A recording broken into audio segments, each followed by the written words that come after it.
Welcome back to my channel. இன்றைக்கி இந்த வீடியோவில் வந்து பார்த்தீங்கன்னா ஒரு லைனிங் கமீஸ் எப்படி கட் பண்ணுறதை நம்ம பார்க்க போகிறோம். ஸோ பண்ணுற அவுட்ஃபிட் வந்து ஒரு XXL சைஸ் அவுட்ஃபிட் நான் பண்ண போகிறேன்.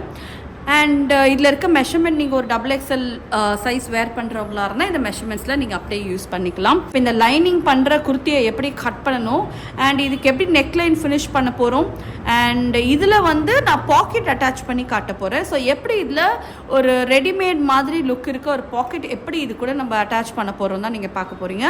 இது வந்து பார்த்திங்கன்னா ஒரு ஸ்ட்ரைட் கட் கமீஸ் இதை நம்ம பார்க்குறோம். ஸோ இந்த அவுட்ஃபிட் ரெடி பண்ணுறதுக்கு வந்து பார்த்தீங்கன்னா ஒரு 2.5 மீட்டர் ஃபாலிக் பிரிண்ட் ரயான் எடுத்திருக்கேன். ஸோ இந்த ஃபாலிக் பிரிண்ட் ரயான் வந்து 2.5 மீட்டர் நான் எடுத்திருக்கேன். அதுக்கு வந்து ஒரு 2.5 மீட்டர் வந்து லைனிங் எடுத்திருக்கேன். லைனிங்கை வந்து நல்லா ஒரு நைட்டு வந்து ஊற வச்சு அதில் இருக்க ஸ்டார்ச் எல்லாம் எடுத்து வெறும் அப்படியே ஜஸ்ட்டு அப்படியே காய வச்சுருங்க. காய வைக்கும்போது இருக்க ஸ்டார்ச் எல்லாம் போன பிறகு இதை நல்லா நீட்டாக அயன் பண்ணி எடுத்துக்கோங்க. ஸோ லைனிங்கோட ப்ரிப்ரேஷன் இது தான். இப்போது நம்ம ஃபஸ்ட்டு வந்து லைனிங்கை தான் நம்ம கட் பண்ணணும். ஸோ ஃபர்ஸ்ட் வந்து லைனிங்கை நான் ஃபோல்ட் பண்ணி இப்படி வச்சுருக்கேன். உங்களோட length of the kurti or kameez எவ்வளோ இருக்கோ அதிலேருந்து ஒரு 4லேருந்து 5 இன்ச் கம்மி பண்ணி நம்ம லைனிங்கை வந்து கட் பண்ண வேண்டியது இருக்கும். ஸோ உங்களுக்கு உங்கள் கமீஸை பர்ஃபெக்ட் மெஷர்மெண்ட்டில் வந்து கட் பண்ணி எடுக்கணும்னு ஆசை இருக்குது. நானே அவுட்ஃபிட்டை ரெடி பண்ணணுன்னா சுவஷமா ஆப்புக்கு போங்க. அந்த ஆப்பில் ரெக்கார்டட் கமீஸ் செஷன் இருக்குது. ஸோ நீங்கள் அங்கே போய் பர்ச்சேஸ் பண்ணிங்கன்னா கேல்குலேஷனோட கன்ஸ்ட்ரக்ஷன் அண்ட் கட்டிங் ஸ்டிச்சிங் எல்லாமே கம்ப்ளீட்டாக அங்கே இருக்குது. ஸோ நீங்கள் உங்களோட சைஸ்க்கு நீங்கள் பார்த்து கட் பண்ணலாம். உங்கள் சைஸ்க்கு மட்டும் இல்லை, நீங்கள் யார் சைஸ்க்கு வேணால் ரெடி பண்ணலாம். பர்ஃபெக்டாக இருக்கும். ஸோ இப்போ வந்து பார்த்தோன்னா என்னோட லைனிங் வந்து எவ்வளோ எடுத்திருக்கேன்னா லென்த் ஆஃப் த கமீஸ் வந்து பார்த்தோன்னா இதில் 47 இன்ச்சஸ் வந்து ரெடி டோட்டல் லென்த் நான் எனக்கு வேணும். அதிலேருந்து ஒரு 4 இன்ச் மைனஸ் பண்ணி 43 இன்ச்சஸ் நான் லென்த் ஆஃப் த லைனிங் நான் எடுத்திருக்கேன். ஓகே, ஸோ இப்போ இதில் வந்து நான் ஷோல்டர் மார்க் பண்ண போகிறேன். ஷோல்டர் வந்து பேக்கில் ஒரு 7.5 இன்ச் வைக்கிறேன். 7.5 நான் வைக்கிறேன். 7.5க்கு ஒரு லைன் வரைஞ்சிடுறேன். அண்ட் இங்கேருந்து ஷோல்டர் ஸ்லோப் வந்து ஒரு 0.75 வரைக்கும் ஷோல்டர் ஸ்லோப் கொடுக்குறேன். நெக் வித் வந்து 3 இன்ச் கொடுக்கலாம். 3லேருந்து 3.25 வரைக்கும் வந்து நெக் வித் கொடுக்கலாம். ஸோ நான் 3.25 நெக் வித் கொடுத்துருக்கேன். ஸோ இந்த ஷோல்டர் ஸ்லோப்பையும் நெக் வித்தையும் இதோட நான் கனெக்ட் பண்ணிடுறேன். ஸோ அடுத்து வந்து உங்கள் ஆர்ம் டெப்த் வந்து என் ஷோல்டர் எவ்வளோ வந்ததோ அதுலேருந்து ஒரு 1/2 இன்ச் ஆட் பண்ணிக்கிறேன். என்னோட ஷோல்டர் 7.5 எடுத்திருந்தேன். ஸோ என்னோட ஆர்ம் டெப்த்தை நான் 8 இன்ச்சஸாக இங்கே நான் மார்க் பண்ணிக்கிறேன். ஸோ இங்கேருந்து ஒரு ஸ்ட்ரெயிட் லைன் நான் வரைஞ்சிடுறேன். இது என்னோட ஆர்ம் டெப்த். அதுக்கப்புறம் என்னோட அப்பர் பாடி மார்க் பண்ண போகிறேன். என்னோட அப்பர் பாடி கூட நான் ஒரு 4 இன்ச் ஈஸ் ஆட் பண்ணி டிவைடட் பை 4 பண்ண போகிறேன். ஸோ என்னோட அப்பர் பாடி வந்து 40 + 4 divided by 4. 44 divided by 4 பண்ண 11 inches. ஸோ நீங்கள் 4லேருந்து 6 இன்ச் வரைக்கும் கூட ஈஸ் கொடுக்கலாம். ஸோ இதை நான் அப்பர் பாடி லைன் இதை நான் மார்க் பண்ணிடுறேன். ஸோ ஃப்ரெஞ்ச் கர்வ் எடுத்துக்கங்க. ஃப்ரெஞ்ச் கர்வில் இதை நம்ம இப்படி கர்வ் பண்ணிடுறோம். ஓகே,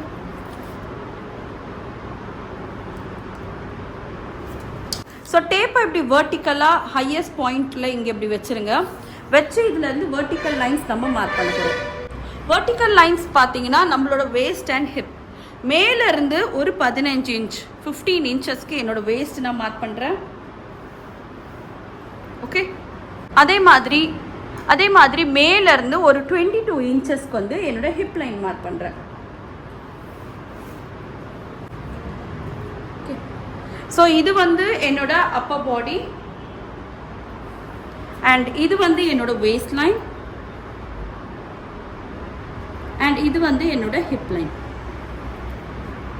ஓகே, ஸோ இப்போ என்னோட வேஸ்ட் லைன் எப்படி எடுக்கணும்னா ஸோ நார்மலாக வந்து ஒரு XXL சைஸ் இருக்கவங்களுக்கு வேஸ்ட் வந்து ஒரு 10 இன்ச்சஸ் கொடுக்கலாம். ஸோ மேலே 11 எடுத்தோமா அப்பர் பாடி அதுலேருந்து 1 இன்ச் இங்கே மைனஸ் பண்ணிக்கோங்க. ஹிப் லைன் வந்து பார்த்தீங்கன்னா 12லேருந்து 13 இன்ச்சஸ் 13 இன்ச்சஸ் வரைக்கும் கொடுக்கலாம். 12.5 எடுத்தால் ரொம்ப ஃபிட்டிங்காக இருக்கும். ஸோ 13 எடுக்கும்போது உங்களுக்கு கொஞ்சம் ஈஸோடு இருக்கும்.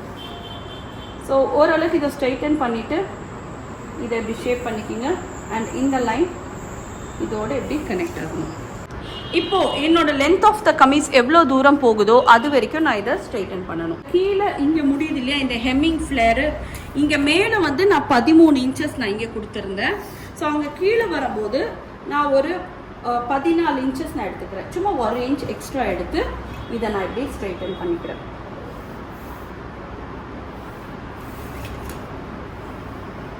ஸோ 3.5 இன்ச்சுக்கு ஒரு ஸ்ட்ரெயிட் லைன் கொடுங்க. ஸோ நார்மலாக இந்த 3.5 இன்ச் வந்து எல்லாருக்குமே கரெக்டாக இருக்கும். ஸோ இதை நான் கர்வ் பண்ணிடுறேன். அண்ட் ஃப்ரண்ட் பார்ட்டோட நெக் டெப்த் வந்து மேலேருந்து ஒரு 6லேருந்து 6.5 மார்க் பண்ணுங்கள். ஸோ அந்த 6.5க்கு ஒரு ஸ்ட்ரெயிட் லைன் கொடுக்குறோம். அண்ட் இதையும் நான் வந்து என்னோடய ஃப்ரெஞ்ச் கர்வ் வச்சு ஷேப் பண்ணிக்கிறேன். ஓகே, ஸோ இப்போ இதுக்கு வந்து சீம் அலவன்ஸ் கொடுக்கணும். நார்மலாக இப்போ நான் சீம் அலவன்ஸ் எல்லாம் மார்க் பண்ணியிருக்கேன். இப்போ இதுக்கு வந்து நம்ம சீம் அலவன்ஸ் ஆட் பண்ண போகிறோம். சீம் அலவன்ஸ் வந்து பார்த்தீங்கன்னா இங்கேருந்து ஒரு 1.5 இன்ச் 1.5 என்னோட ஹிப்லேருந்து 1.5. ஆனால் வந்து என்னோட ஹிப் லைன் கிட்ட வரும்போது 1.5 தேவைப்படாது, 1 இன்ச் கொடுத்தா போதும். நார்மலாக இந்த ஹிப் லைன் வந்து பார்த்தீங்கன்னா இந்த ஸ்லிட்டு வந்து 1 இன்ச்சு தான் நம்ம மடித்து கொடுப்போம். 1 இன்ச்சுக்கு மேலே ஸ்லிட்டோட பாயிண்ட் இருந்து தான் மடித்து கொடுக்க நமக்கு நீட்டாக வராது. ஸோ அதனால் நான் 1 இன்ச் மார்க் பண்ணியிருக்கேன். ஸோ இந்த பாயிண்ட்டையும் இந்த பாயிண்ட்டையும் இப்படி கனெக்ட் பண்ணிட்டோம். அப்பர் பாடியையும் ஹிப்பையும் இப்படி கனெக்ட் பண்ணி அதை ஷேப் பண்ணிட்டோம். ஓகே, ஸோ இது வந்து பேக் பார்ட்டுக்கு. இப்போ ஃப்ரண்ட் பார்ட்டுக்கு வந்து ஃப்ரண்ட்டோட ஆர்ம் ஹோல் வந்து கொஞ்சம் ஷேப்பாக இருந்தால் நல்லாயிருக்கும். ஸோ அதனால் இங்கேருந்து இது பாதி எடுக்கிறேன். எவ்வளோ தூரம் வருதோ அதை ஒரு மார்க் பண்ணுங்கள். அங்கேருந்து ஒரு 1/2 இன்ச் உள் பக்கமாக வந்து இந்த ஃப்ரெஞ்ச் கர்வை இப்போ நம்ம இதில் வைக்கலாம்.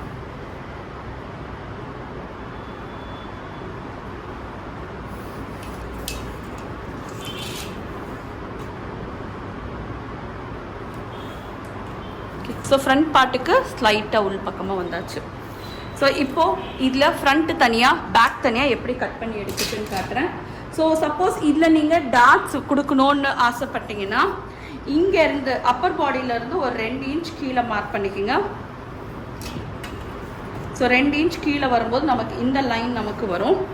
அண்ட் நம்மளோட ஸ்லிட் பாயிண்ட் இருக்குது இல்லையா, அதுலேருந்து ஒரு 1 இன்ச் மேலே மார்க் பண்ணிக்கோங்க. ஓகே, இதுலேருந்து வந்து பார்த்தா நம்ம ஷோல்டரோட மிட் பாயிண்ட், இப்போ இதான் என்னோட ஷோல்டர், இதோட மிட் பாயிண்ட் எங்கே வருதோ அங்கேருந்து ஒரு ஸ்ட்ரெயிட் லைன்.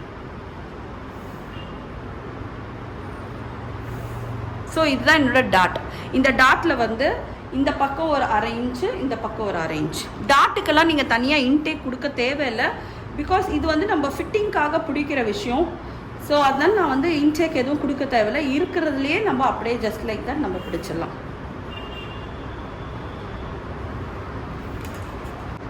ஸோ இது வந்து என்னோட கமீஸோட மார்க்கிங்.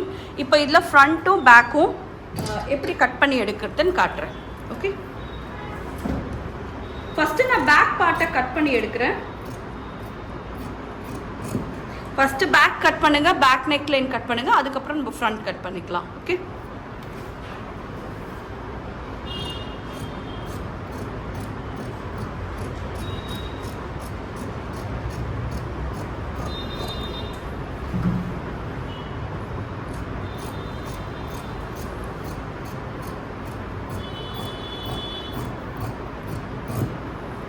ஒன்ஸ் வந்து இந்த கம்ப்ளீட் கட்டிங் எல்லாம் முடித்த பிறகு இதில் நாச்சஸ் கட் பண்ணிவிட்டு இதில் பேக் பார்ட் நம்ம கட் பண்ணோம் இல்லையா, அந்த பீஸ் மட்டும் எடுத்துட்டு நம்ம ஃப்ரண்ட் பார்ட் கட் பண்ணுவோம். இப்போ என்னோட பேக் நெக் லைன் இதை கட் பண்ணி எடுத்துடுறேன்.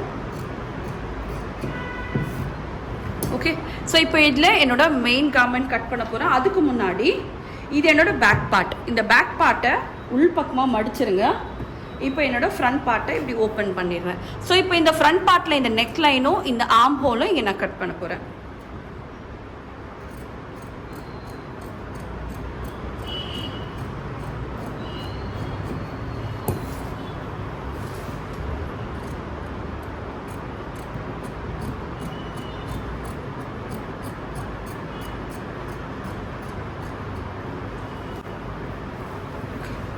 ஸோ இப்போ நமக்கு முடிஞ்சாச்சு. நான் ஸ்லீவுக்கு எப்போவுமே வந்து லைனிங் கொடுக்க தேவையில்லை. ஸ்லீவ் வந்து டேரெக்டாக நம்ம மெயின் ஃபேப்ரிக்லேயே கட் பண்ணிக்கலாம். ஸோ இப்போது நம்ம மெயின் கார்மெண்ட் எடுத்துட்டோம். எடுத்து இதில் நம்ம back part and front part cut பண்ண போகிறோம். ஸோ இப்போ நான் கடையிலேருந்து டேரெக்டாக இந்த புது ஃபேப்ரிக் வாங்கியிருக்கேன். இப்போ இதை நான் அயர்ன் பண்ணணுமா அப்படின்னு கேட்டிங்கன்னா கண்டிப்பாக அயர்ன் பண்ணணும். ஏன்னா இதில் வந்து ஃபோல்டிங்ஸ் நிறைய இருக்கும். ஸோ எப்போவுமே வந்து எந்த ஃபேப்ரிக் வாங்கினாலும் ஃபஸ்ட்டு கீ வந்து அயர்ன். நல்லா ப்ரெஸ் பண்ணிவிடுங்க. அதுக்கப்புறம் நம்ம லைனிங் பார்ட்டை இங்கே வைக்கலாம். ஸோ இப்போ நம்ம மெயின் ஃபேப்ரிக் கட் பண்ணுறதுக்கு வந்து பார்த்தோன்னா நம்மளோட பேக் பார்ட் இருக்கு இல்லையா, பேக் பார்ட்டை வச்சு தான் நம்ம மெயின் ஃபேப்ரிக் கட் பண்ண போகிறோம். இது வந்து என்னோட ஃப்ரண்ட்டோட லைனிங் பார்ட். இப்போ இதை எடுத்துடுறேன். என்னோட பேக்கோட லைனிங் பார்ட்டை நல்லா இப்படி ஈவன் அவுட்டாக வச்சு நம்மளோட மெயின் ஃபேப்ரிக்கை இப்போ நம்ம இதில் கட் பண்ண போகிறோம். இந்த நெக் லைன்லேருந்து இந்த ஆர்ம் ஹோல்லேருந்து சுற்றி ஒரு 1/2 inch விட்டு இதை நம்ம கட் பண்ணுறோம். ஓகே, ஸோ இப்போ பாருங்கள், இங்கேருந்து அப்படியே 1/2 inch விட்டு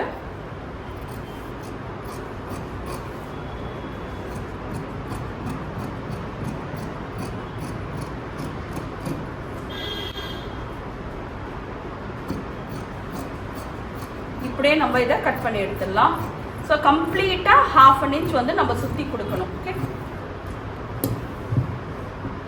ஸோ இப்போ இந்த இடத்துல இருக்குது பார்த்தீங்களா, இந்த பீஸை வந்து நான் என்னோட ஸ்லீவுக்காக நான் எடுத்துப்பேன். ஸோ ஏன்னா வந்து கரெக்டாக நம்ம வந்து ஒரு 2.5 மீட்டர் வாங்கும்போது லென்த்து 47 வச்சுருக்கோம் இல்லையா, ஸ்லீவுக்கு பெருசாக ஃபேப்ரிக் நமக்கு வந்து வராது. ஸோ அப்போது நான் அந்த சைடில் வரத்த ஸ்லீவுக்கு எடுத்துருவேன். ஸோ இப்போ பார்த்தீங்கன்னா இங்கே 1/2 inch ஷோல்டரில் வந்து பர்ஃபெக்டாக கட் பண்ணியிருக்கேன். அண்ட் சுற்றி 1/2 inch கொடுத்து இதை நம்ம கட் பண்ணி எடுத்துட்டோம். ஸோ இது ஃப்ரண்ட்டு பேக்கு நமக்கு ரெடி ஆகிடுச்சு. இப்போ அடுத்து வந்து ஸ்லீவ் கட் பண்ணிடலாம். ஸோ ஸ்லீவ் வந்து கட் பண்ணுறதுக்கு முன்னாடி இந்த பார்ட் இருக்கு இல்லையா, இது வந்து நமக்கு சல்வேஜாக இருக்கும். அதாவது மேலே வந்து கரைப்பகுதி இருக்கும். ஸோ இந்த கரைப்பகுதியெல்லாம் ஒன்றா ஜாயின் பண்ண பிறகு நம்ம ஸ்லீவ் கட் பண்ணலாம். ஸோ இப்போ பாக்கெட் கட் பண்ணுறதுக்கு ஒரு 2 பீஸ் லைனிங் எடுத்துருக்கேன். நீங்கள் லைனிங்லேயும் பாக்கெட் கட் பண்ணலாம், மெயின்லேயும் கட் பண்ணிக்கலாம், மெயின் ஃபேப்ரிக் இருந்ததுன்னா. ஸோ ஃபர்ஸ்ட் வந்து கீழே ஒரு லைன் வரைஞ்சிடுறேன். ஸோ இங்கேருந்து பாக்கெட்டோட லென்த் நான் எடுக்க போகிறேன். ஸோ கீழேருந்து பார்த்தோன்னா ஒரு 14 inchesக்கு என்னோடய பாக்கெட்டோட லென்த் நான் மார்க் பண்ணிடுறேன். ஸோ நம்ம வந்து ஒரு ஸ்ட்ரெயிட் கட் கமீஸில் நம்ம இந்த பாக்கெட்டை வந்து அட்டாச் பண்ண போகிறோம். ஸோ ரொம்ப பெருசாக பாக்கெட் இருக்கும்போது உங்கள் ஸ்லிட்டை தாண்டி இந்த பாக்கெட் கீழே இறங்க ஆரம்பிக்கும். ஸோ அதனால் கொஞ்சம் பார்த்து தான் நம்ம லென்த் வைக்கணும். ஒருவேளை இது ஏ லைன் இல்லை வந்து ஸ்லிட்டு வந்து க்ளோஸாக இருக்குன்னா நீங்கள் 15, 16 கூட வச்சுக்கலாம். ஸோ செல்ஃபோன் ஈஸியாக போகிற மாதிரி இருக்கும். ஸோ நம்ம ஸ்லிட்டு வைக்கிறதுனால கொஞ்சம் பார்த்து தான் நம்ம அந்த லென்த்து நம்ம வைக்கணும். ஸோ நான் இப்போ 14 வச்சுருக்கேன். அண்ட் வித்து வந்து பார்த்தோன்னா ஒரு 8.5 வித்து எடுத்திருக்கேன். லென்த் வந்து பார்த்தோன்னா இட்ஸ் லைக் 14 inches. ஸோ இங்கேருந்து ஒரு 6.5 நான் மார்க் பண்ணுறேன். இது வந்து நம்ம கையை பாக்கெட்டுக்குள்ளே விடுறோம் இல்லையா, அதுக்கான ஓப்பனிங் இது வந்து 6 to 6.5 inches நம்ம கொடுக்கலாம். இப்போ எப்படி இது கட்டிங் வரப்போகுது பார்த்தீங்கன்னா, இந்த பாயிண்ட்லேருந்து இந்த பாயிண்ட் வரைக்கும் இப்படி நம்ம ஷேப்பாக கொண்டு வரணும் இதை.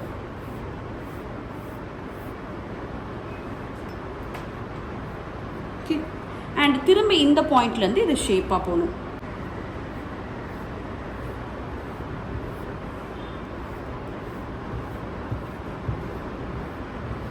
ஸோ ஆக்சுவலாக பார்த்தீங்கன்னா ஸ்ட்ரெயிட் கட் கமீஸ்க்கு இது கொஞ்சம் பெரிய பாக்கெட் தான், பட் இருந்தாலும் பரவாயில்லன்னு நான் வச்சுருக்கேன். ஸோ இது ஒரு ஏ லைன் கமீஸாக இருந்ததுன்னா ஓகே இது. ஓகே, ஸோ ஒரு செல் போகிற மாதிரி நம்ம வந்து இதை பிளான் பண்ணிக்கலாம். ஸோ இப்போ இதை கட் பண்ணி எடுத்துடலாம். ஸோ இதை எப்படி ஜாயின் பண்ணி ஸ்டிச் பண்ணுறது நம்ம பார்க்கலாம் இப்போ.